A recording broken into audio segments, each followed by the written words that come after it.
Good day, good day, good day, good day. Hey, how are you doing on this beautiful day? Welcome to Yebo Tutor. It's quite a privilege to be online today.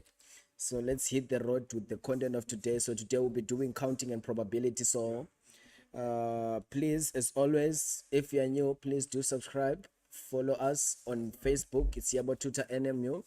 And also in the description of this video, you'll find the link for the WhatsApp group, which you will be able to receive information when we are streaming live, and also when we are handing out our question papers. All right.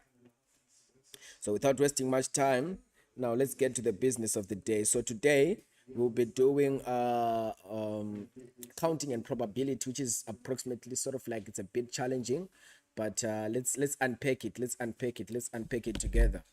Okay, great. So now behind counting and probability, we are saying that on counting and probability, we have the concept of probability from grade 10, 9.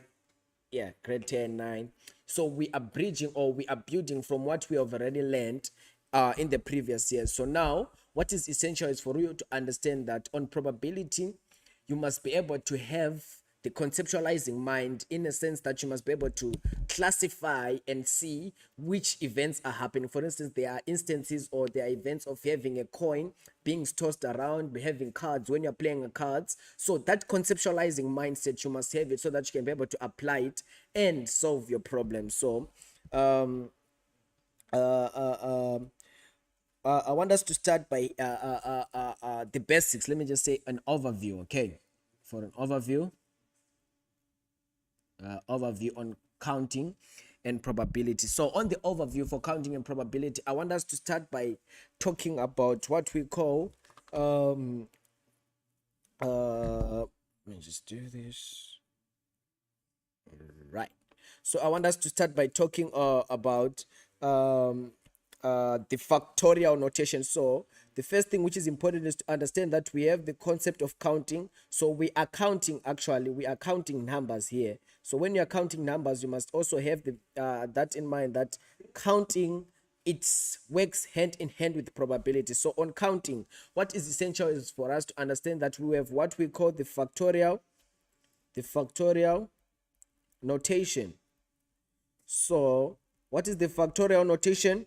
So the factorial notation now, it is a symbol. It has a symbol which is like this, like an exclamation mark. Okay, so this is called the factorial notation. So how do we apply it, or what is defined by the factorial notation? So the factorial notation is defined in the sense that if we are looking for n factorial, it will be equal to n times n minus 1 times n minus 2 times n minus 3 times, until we reach to 3 times 2 times 1. So this is the definition of the factorial. So when you're talking about the factorial, it's n factorial is defined as n times n minus 1, n minus 2, n minus 3. So it's increasing times n minus 4 times n minus 5 times n minus 6 continuously until we reach to 3 times 2 times 1.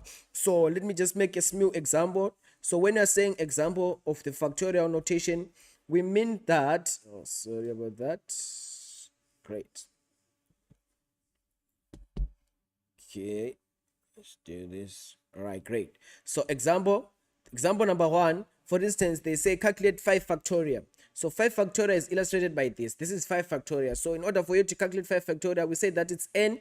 So this 5 is illustrating the n, and this is the factorial. So we say that from the definition above, we say that n factorial is the same as n times n minus 1. So what do we do here? So it's going to be n, which is 5 times 5 minus 1 times 5 minus 2 times 5 minus 3 times 5 minus 4 times 5 minus 5.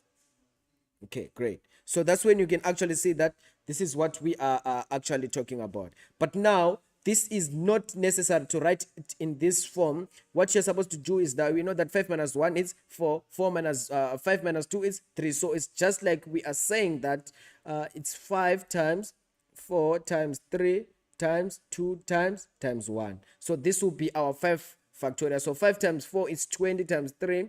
20 times 3, it's 60. 60 times 2, it's 120. So you get your 5 factorial, or you will use your Casio calculator. So on your Casio calculator, underneath the mode button, you press shift and press that button there, then it will give you a factorial notation. So, or you use your calculator, or you use this notation that 5 times 4 times, so you are decreasing. Let me just do number 2 again. So when you are saying calculate 7 factorial, 7 factorial is the same as 7 times 6 times 5 times 4 times 3 times 2 times 1. So 1 is the last term. If you are given 32 factorial, use your calculator straight so that you can get your answer once and for all without having many challenges. Okay, so we use our Casio calculator when you're having big numbers, because you cannot say 32 times 31 times until you reach to 1. That will be monotonous, or that will be boring. So that's why we have our Casio calculator, so that we can assist which can assist us in the process. Okay, so having our Casio calculator, that will also enable us to have the correct answer, an accurate answer, without making mistakes. Then from there, so we must understand that the fundamental of counting principle. Okay, so the next thing I want you to understand, the fundamental of counting principle. The fundamental of counting principle. So want to look at the gist, or the deep, or the fundamental of the counting principle. Yes, on counting we have introduced what we call the factorial notation, which is illustrated by that exclamation mark. But now we must look at the fundamental of the principle. So what is important is that when we are talking about this, the fundamental of counting principle, it states that there are m ways of doing one thing in and n ways also of doing one thing. So just to make an example, there is a coin. When you toss a coin, you can get a head or a tail. When you are playing cards, for instance, you are having a J, which is a diamond. They are four or five or four chances which you can get a J, but it is in different ways. So the fundamental of counting is that you must understand that having different ways, we can have a different way M, we can have N, we can have X, so we can have many ways which we can have R. So in order for us to calculate or do the counting having these different events which we have, you must count by saying that it's M times N times R, because we are counting. Then now let's make an example on this fundamental. So for instance, maybe I'll say that suppose you have a shirt, okay, 4 trousers, you have maybe let's say that let's just say suppose you have 3 shirts, 4 trousers, you have 4 trousers, maybe we can say that you have 2 shoes, from which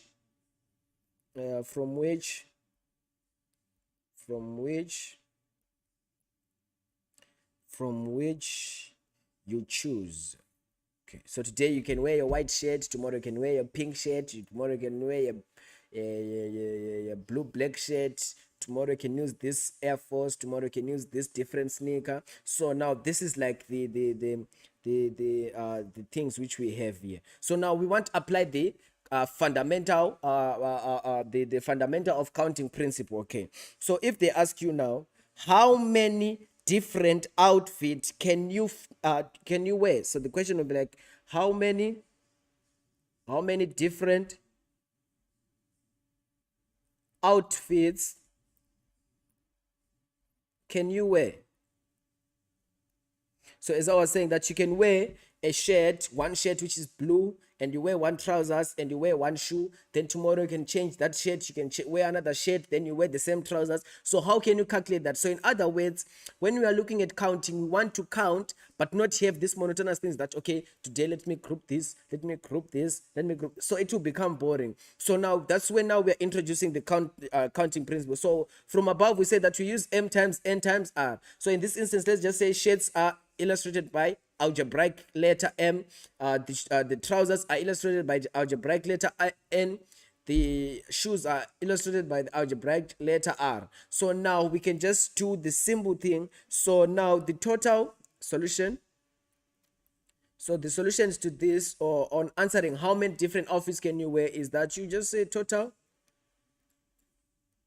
outfits is equal to M times N times R. What is your M? Our M, we say that our M is our shirts. So we have 3 times. What is our N? Our N is 4 trousers. What is our R? Our R is 2 shoes. Okay.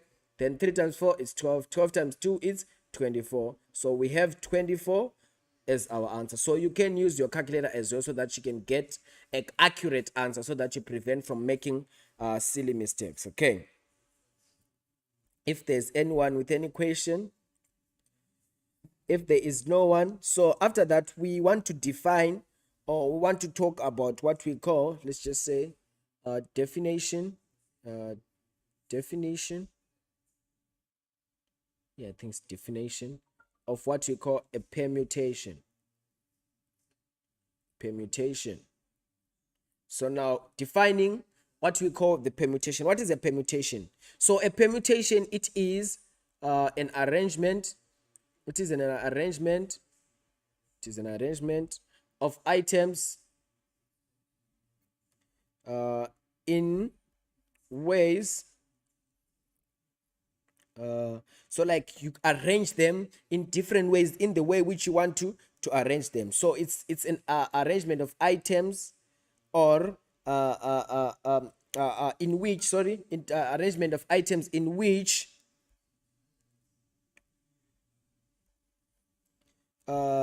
you can arrange them in an orderly form. Okay, so permutation, it is an arrangement of items in which you arrange your your combinations in an orderly form. Okay, so let me just include us in order. Okay, because this order is so important. Okay, it's so essential. Okay, great. Now, so from that, what am I saying actually? So they are permutations, they differ. So we can have a permutation of n different items. So we can have also a permutation of n different items. Okay, you can have a permutation of n different items. Permutation of n different items. So don't forget that this is an n. We are having that subscript n. So for instance, that suppose we went to determine the number of different permutations or arrangements. So permutation and arrangements, they have the same connection. So we're saying that, let me just give you an example. So we're saying that suppose we want to determine the number of different arrangements or different permutations of the letter of the word pen. So this is a pen. How many different arrangements can we write this pen? So we can see that it's 3, 1, 2, 3. So this is just 3 factorial. And 3 factorial, when you're using your Casio calculator, it's going to give you 6. Or you can use the long way, 3 times 2 times 1. Then you get your 6. But what is this saying? So we can arrange the letters of the letter of the word pen in 6 different combinations. Check it out. We can have P, N, E. We can have E, P, N. We can also have N, E, P. We can also have E, N, E, N, P. We can also have how many do we have now? We have 1, 2, 3, 4, 5. Also, we can have E, N, P. We can also have EPN. We can also have NEP. We can also have NPE. Okay. So how many do we have now? 1, 2, 3, 4, 5. And also we can have the letter pen. So you can see that this letter, this word pen can be arranged in 6 different combinations or different arrangements, and you can just mix the same letters. So this is monotonous to do this arrangement time and time. So we just use our factorial notation. But the basic information behind that is to understand that when we are talking of a permutation of n different items, we solve it using this. So in other words, given a word, for instance, maybe you are given a word, Vuyani, you see, as my name. You get given a word as Vuyani. So you know that Vuyani, you just write it, Vuyani. How many letters do you have? We have 1, 2, 3, 4, 5, 6. So how many different arrangements can we have? It's going to be 6 factorial. Okay, so that's what we are saying, that the permutation of different n items is now we rearrange the word which you are given in different combinations, so we can have different combinations from the same word. Okay, then that's that. Then now we can also talk about what is important, or like the note well or the NB for this section. So the note well for this section is to understand that this process would be boring. Yeah, as I said, that it will be boring if we do this format. So what is important is just to write the word pen. Okay, so we have the word pen, so we can see that you can just do this. Okay, so we have 3 letters, so we have 3 boxes here. So P, there are 3 ways in which you can write the P. You can see here 1, 2. So there are 3 ways in which you can write the P. So you have 1, 2, 3. You see, great. Now E, you can write E, 2. Then N, it's 1. So it's still the 3 times 2 times 1. Okay. For instance, you are given the word love.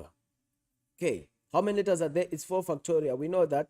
But if you want to do it to understand more, so how many letters do you have? We have 4 letters. So there are 4 chances in which you can place this L. You can place it here, you can place it here, you can place it here, you can place it here. Now, eliminating the 4, or we can place it in 3 places because the other one is already taken. then V2 1. So it's still gonna be 4 times, 3 times, 2 times 1, and etc. So this is what is also important in the permutations. Okay, great.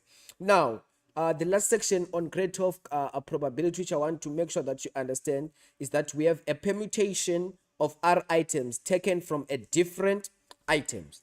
So there is these two things which is important on this permutation, that repetition is not allowed. Okay, so suppose that we have a total 8 items taken from the 8 items without repetition.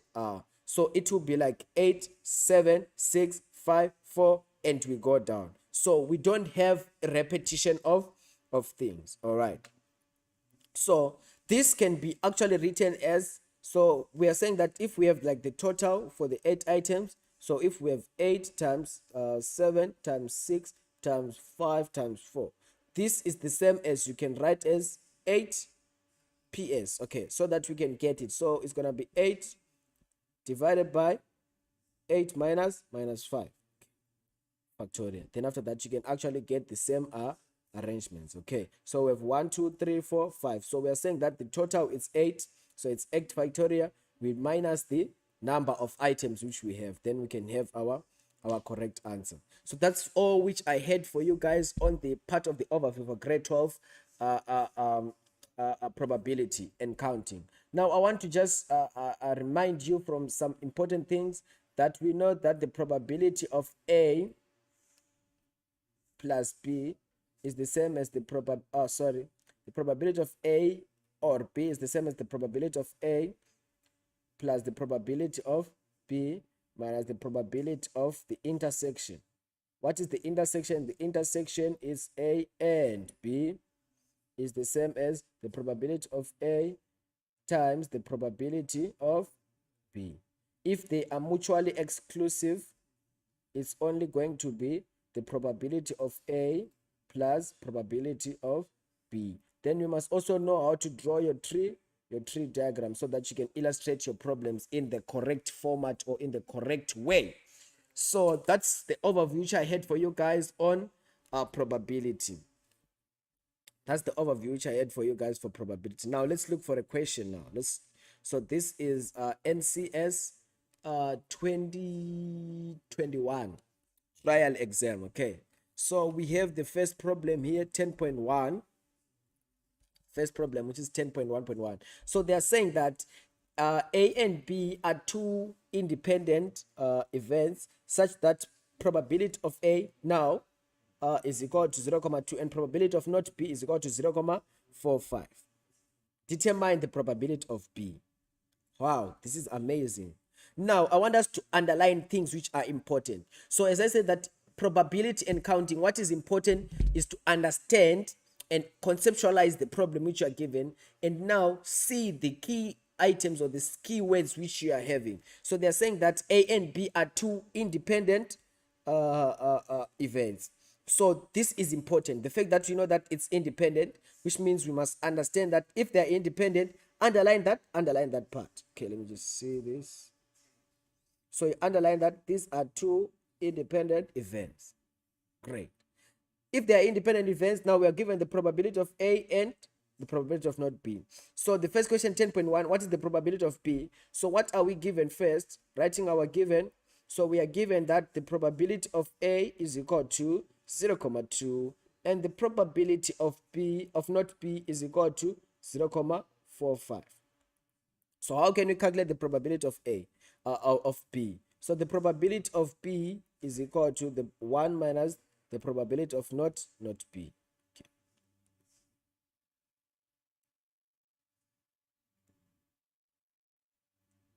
Of not B. So what was our probability of not B? It was 1 minus 0,45. And bear in mind that the probability can never be greater than 1.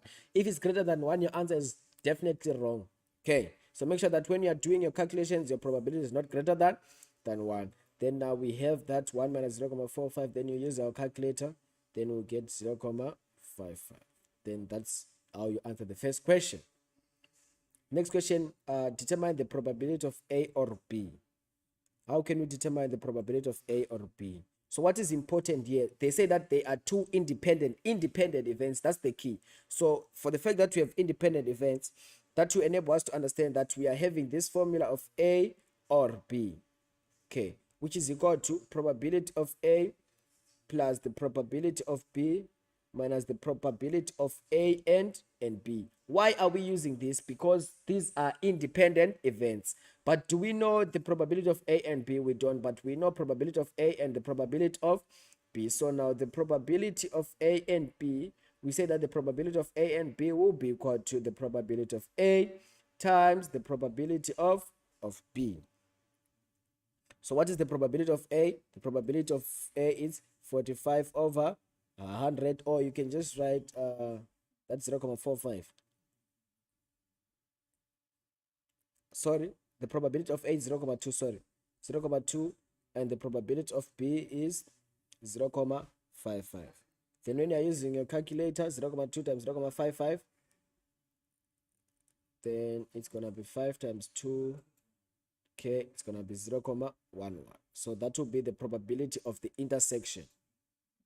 So now we have the probability of the intersection. Now we must substitute in this equation which we have here. Okay, because now we have everything. We know that A is 0.2. We know that B is 0.55. We know that the intersection is 0.11. So definitely we can solve now. So the probability of A or B will be equal to the probability of A plus the probability of B minus the probability of intersection of the two.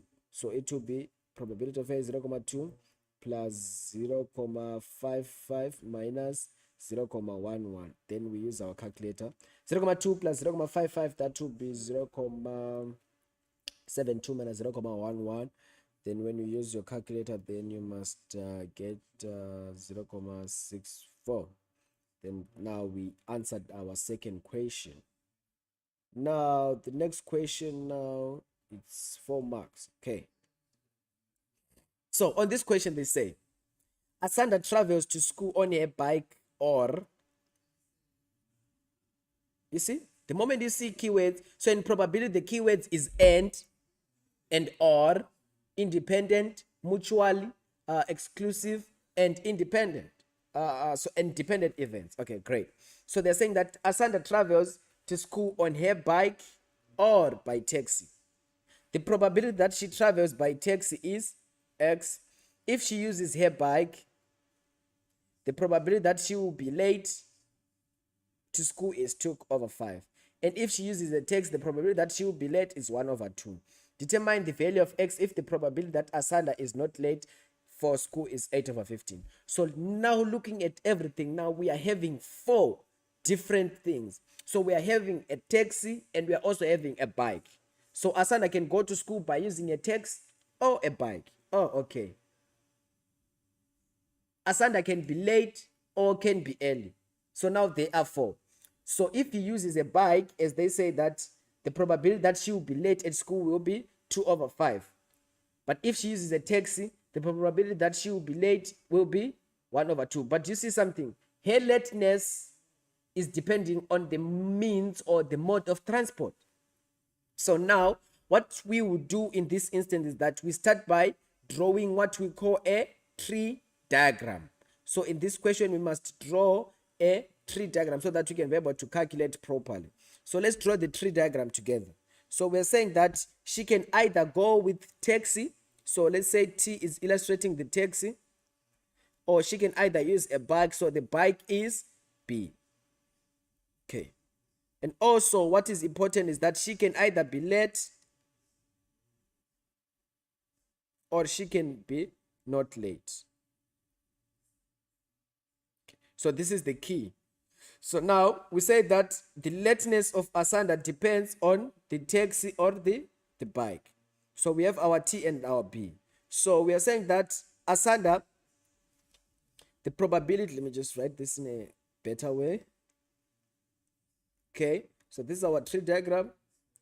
So we say that T is for if she will use a taxi, B is for when she uses a bike. So we say that the probability that she travels by taxi is X. We have already been told the probability that she travel by taxi is X.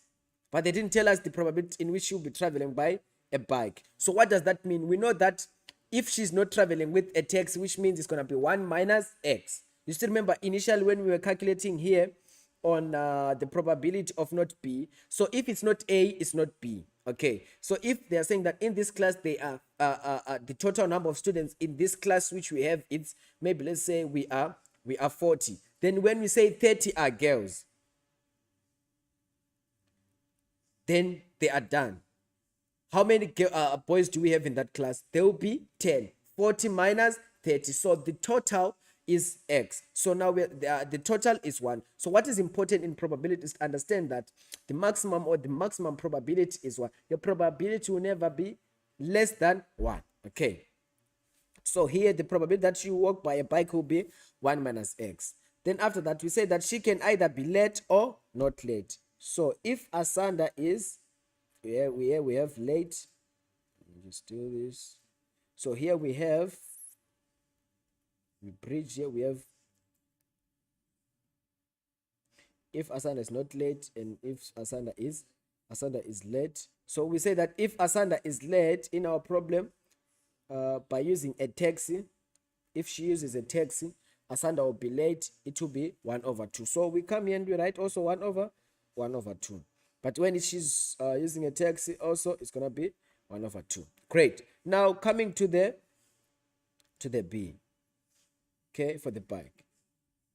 So again, she either be late or not late. So what is the probability that she will be late? It's 2 over 5 as they said. And we know that 1 minus 2 over 5 will be 3 over 5. So we have not late to be 3 over 5. Now, how do we calculate here? So what is important is we must calculate that, as they say, that we must determine the value of x for which the probability that Asanda is not late for school. Okay. So if Asanda is not late for school, this is not for late. This is for not late. Use a different pen so that you can see that thing. This is for not late. This is also for not late. Okay. So we can actually say that it will be the probability of Asanda not late will be this times this. So it will be the probability of till not late taxi plus the probability of bike and not late. Okay.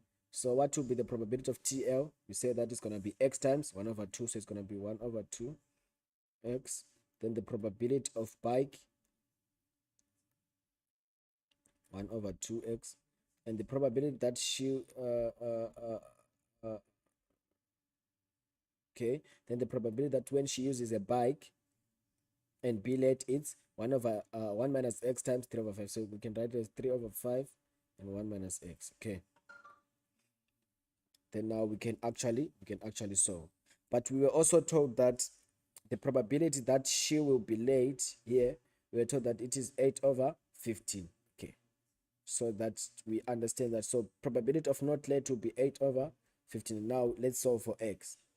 8 over 15 is equal to, I love to use decimals, 0.2x plus 0.5 into 30. Okay, 0.6.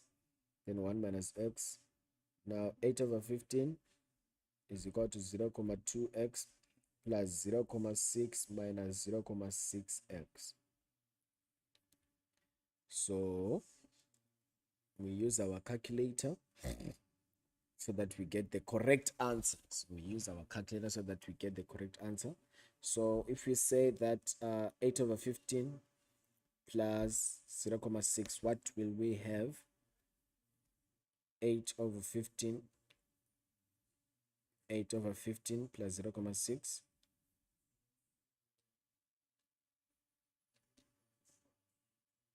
What do we have? 8 divided by 15.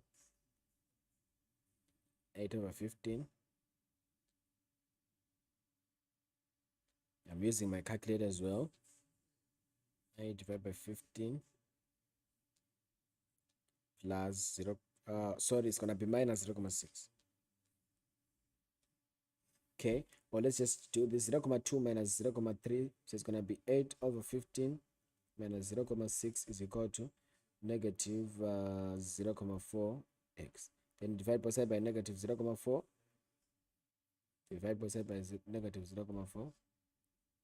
Then your x will be equal to, so that you prevent using calculator many times. So your x will be equal to 2 over 3. So this is the x which we were calculating all along. Okay, so just to recap, so we analyzed what we were given, then we wrote a tree diagram, or we drew a tree diagram. Then now we were able to analyze the tree diagram so that we can get the probability of not late. So she can never be late when it's 1 over 2 x for the text, and 3 over 5 times 1 minus x for, then we solve for x by using our basic algebra. Okay, now let's move on to question number 11, which is the last question of the day. Question number 11. Okay, great. So they are saying that in a certain province, in a certain province,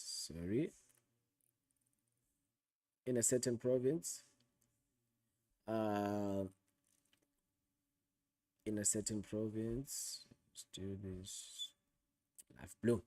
In a certain province, vehicle number plate codes have the following format. Okay, it's 1, 2, 3, hash, hash, hash. 3 letters followed by 3 digits.